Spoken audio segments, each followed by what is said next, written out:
માતાજી, જય મા મોગલ, જય દ્વારકાધીશ. બધાને સ્વાગત છે નવા દિવસે નવા વ્લોગમાં. આજે છે રવિવાર અને 6:30 વાગી ગયા છે ફીટમ ફીટ. અને હમણાં વ્લોગ ચાલુ કર્યો હમણાં છે ને તમને થોડું ઘણું માહોલ બતાવું. તો આ બાજુ તો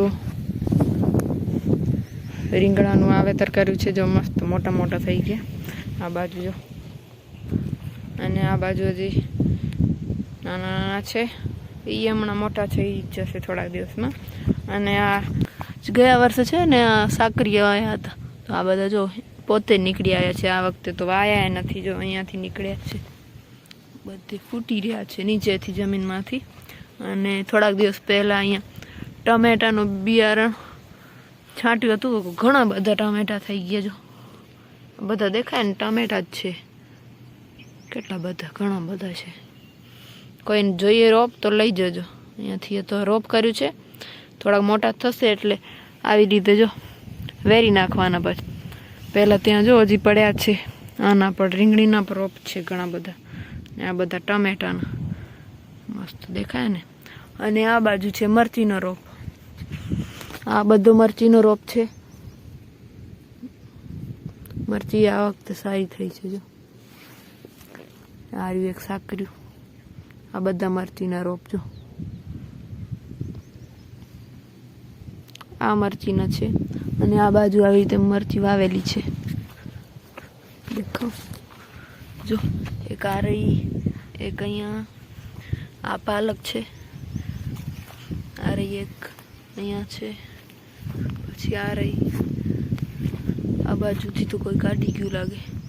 એક અહીંયા છે, એક અહીંયા આમ છે. આ બાજુ અહીંયા તો અલગ આવી રીતે છૂટો છૂટો વેર્યું હોય એવી રીતે વાવ્યું છે.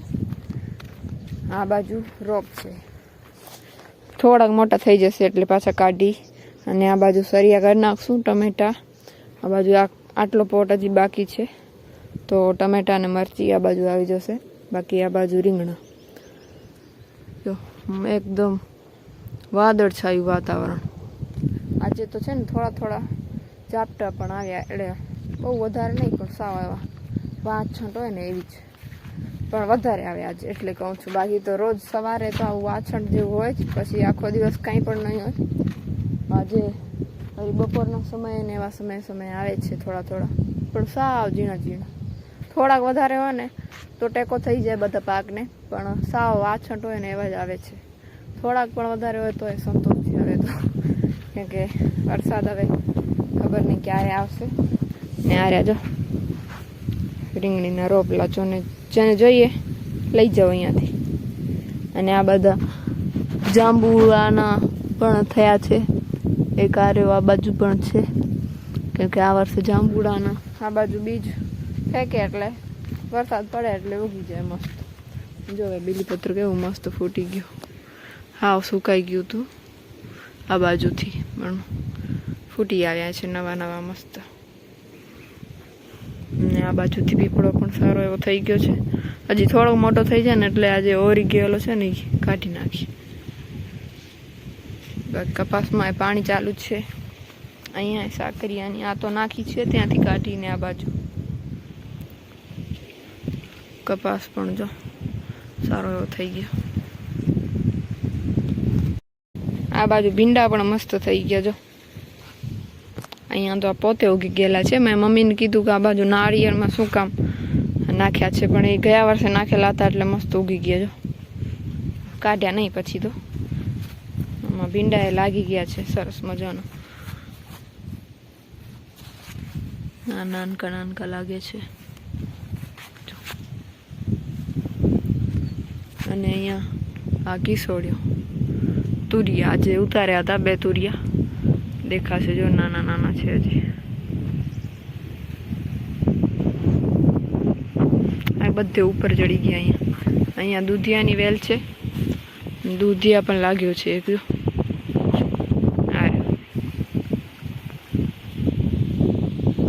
લેટ ઉગી છે તો એ બધી નથી ઉગી, તો પણ ક્યાંક દેખાય છે.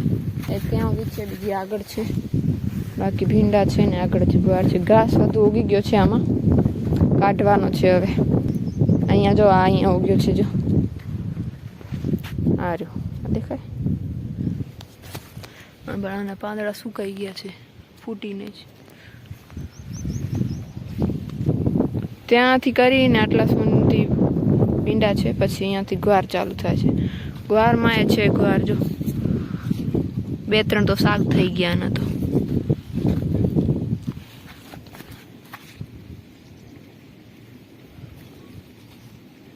મસ્ત ફરીઓ લાગી છે, નીચે છે, ઉપર સુધી છે આખી. પછી છેક ત્યાં સુધી ગુવાર જ છે.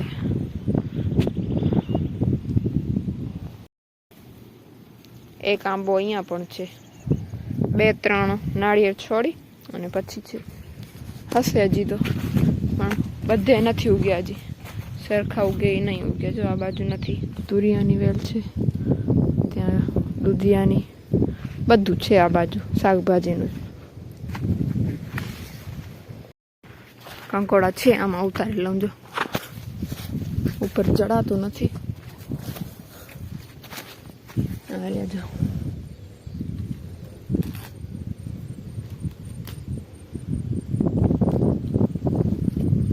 આ જારી થઈ ગઈ ને તો મસ્ત દેખાય છે. નહીં તો અહીંયા વાળ હતી ને તો વાળમાં તો એટલા દેખાય નહીં.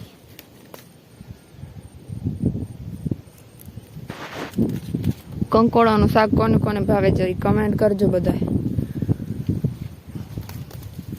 મને ભાવે, પણ જેમાં ઓછા બિયારણ હોય ને આના એ જ ભાવે. બાકી ગયેલા કંકોડાનું ન ભાવે. બીજ આવે ને એનાથી પ્રોબ્લેમ થાય, બાકી તો કાંઈ વાંધો ના આવે.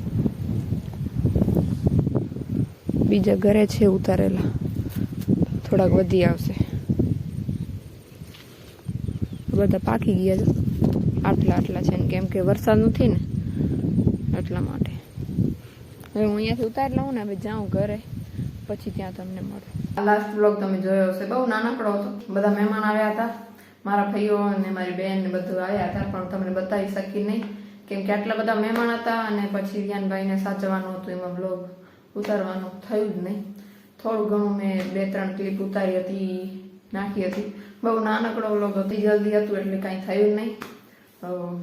બીજી વાર ક્યારેક આવશે ને ત્યારે બતાવીશ. વિયાનને બતાવ્યું, બાકી એમ જ ક્લિપ લીધે હતી, પણ તમે તો કોઈને ઓળખ્યા હશો નહીં, એટલે વાંધો નહીં. બીજી વાર ક્યારેક આવશે ત્યારે વળી બતાવીશ, કે હું જઈશ ત્યારે બતાવીશ તમને.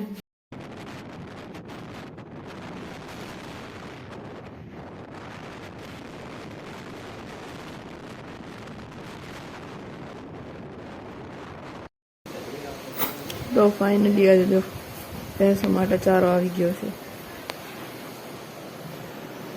આટલા દિવસથી વિચારતા હતા લાવવાનું છે, પણ એમ થતું હતું કે વરસાદ આવી જાય ત્યાર સુધી ન લઈએ તો સારું, પણ આવ્યો નહીં વરસાદ, લઈ લીધું. હવે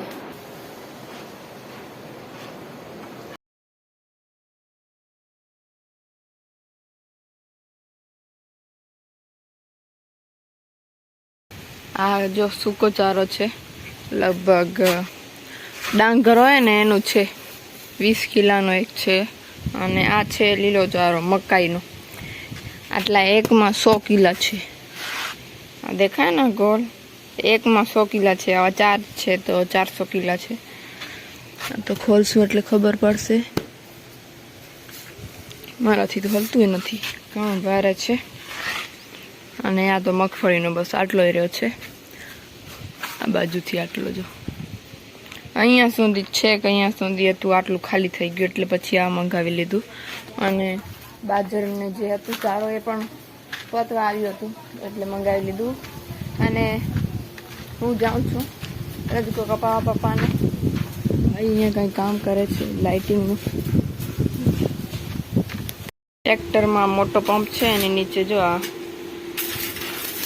પગા બનાવવાનું કામ ચાલુ છે.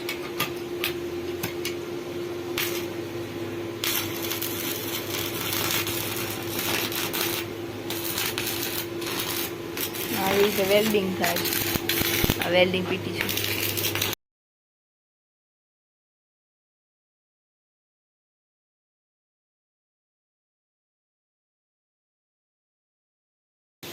ટ્રેક્ટર આપણું. હું જાઉં હવે રજકો કાપી આવું. મમ્મી તેના એ બાજુ ઘાસ કાઢે છે. સવારના ભાગમાં હું અને મમ્મી કાપતા હતા, હમણાં કાપ